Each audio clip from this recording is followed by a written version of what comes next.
Pada zaman dahulu, di sebuah negeri yang terletak di wilayah Jambi, hiduplah seorang raja bijaksana bernama Sultan Mambang Matahari. Negeri ini terkenal dengan keindahan alamnya yang memikat dan kehidupan warganya yang penuh kedamaian. Sultan Mambang Matahari memiliki dua anak, seorang putri bernama Putri Cermin Cina, dan seorang putra bernama Tuan Muda Selat. Tuan Muda Selat adalah pemuda tampan yang dikenal pemberani, tetapi ia seringkali bertindak ceroboh. Berbeda dengan kakaknya, Putri Cermin Cina adalah sosok yang anggun, berhati lembut, dan penuh kasih sayang terhadap semua orang di sekitarnya. Namun, kedamaian negeri itu mulai terusik oleh sebuah peristiwa yang kelak mengubah segalanya. Pada suatu hari, seorang saudagar muda bernama Tuan Muda Senaning tiba di negeri itu untuk berniaga. Saat pertama kali melihat Putri Cermin Cina, hatinya bergetar oleh keanggunan dan kelembutan hati sang putri. Sejak saat itu, ia tak dapat mengalihkan pikirannya dari sang putri.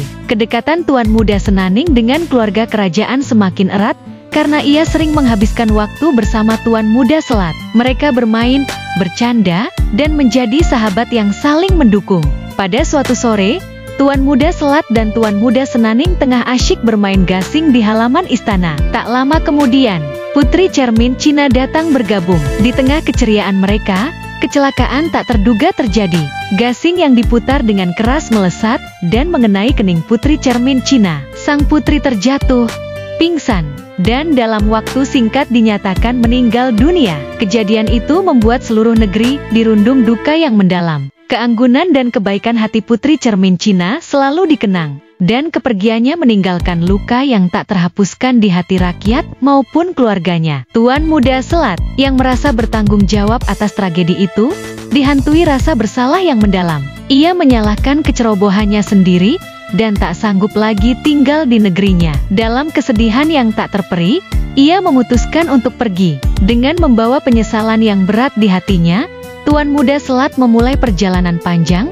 meninggalkan negeri kelahirannya. Ia berkelana ke berbagai tempat, membantu orang-orang yang membutuhkan, dan berusaha menebus rasa bersalahnya dengan perbuatan baik. Dalam perjalanannya, Tuan Muda Selat akhirnya tiba di sebuah desa yang jauh dari negerinya. Desa itu memiliki pemandangan yang indah, udara yang sejuk, dan penduduk yang ramah. Di sana, ia memutuskan untuk memulai hidup baru dan mengabdikan dirinya sepenuhnya bagi warga desa. Sementara itu, di negerinya, Raja Sultan Mambang Matahari berusaha mengenang putrinya yang tercinta. Di tepi sungai, ia membangun sebuah tempat yang menjadi peristirahatan terakhir bagi Putri Cermin Cina. Tempat ini menjadi simbol cinta dan penghormatan sang raja terhadap putrinya yang telah pergi. Hingga hari ini, kisah tentang Putri Cermin Cina, Tuan Muda Selat, dan Tuan Muda Senaning masih terus hidup di tengah masyarakat Jambi. Nama Dusun Senaning dan Dusun Selat dipercaya berasal dari perjalanan hidup mereka yang penuh makna. Kisah ini menjadi pengingat bahwa kesedihan dan penyesalan dapat berubah menjadi pengabdian dan kebaikan yang dikenang sepanjang masa. Terima kasih telah menonton Dongeng Nusantara di channel Dreamy Tales. Jangan lupa untuk like, komen, share, dan subscribe untuk terus mendukung channel ini. Sampai jumpa di dongeng berikutnya.